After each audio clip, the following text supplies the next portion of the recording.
അമേരിക്കയിലെ university of ടൊലിഡോയുടെ മികച്ച വിദ്യാർത്ഥികൾക്കുള്ള ടവർ ഓഫ് എക്സലൻസ് അവാർഡിന് UAE കേന്ദ്രമായ മലയാളി വിദ്യാർത്ഥിനി അർഹയായി.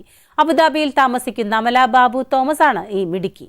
അമല ഉൾപ്പെടെ 6 വിദ്യാർത്ഥികൾ അവാർഡിന് അർഹരായി. നേതൃത്വ മികവ്, അക്കാഡമിക് മികവ്, സമൂഹ സേവനം എന്നിവയിലൂടെ ക്യാമ്പസിൽ വ്യക്തിമുദ്ര പതിപ്പിച്ച് ഈ വർഷം ബിരുദധാരികളാകുന്ന വിദ്യാർത്ഥികളെയാണ് അവാർഡിനായി പരിഗണിച്ചത്. പത്തനംതിട്ട അടൂർ സ്വദേശികളായ ബാബു കെ തോമസിന്റെയും ലിനിയുടെയും ഏക മകളാണ് Amala.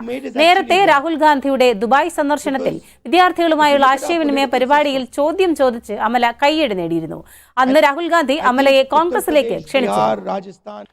I think Uttar Pradesh, Bihar, Rajasthan, Madhya Pradesh, Chhattisgarh, Jharkhand,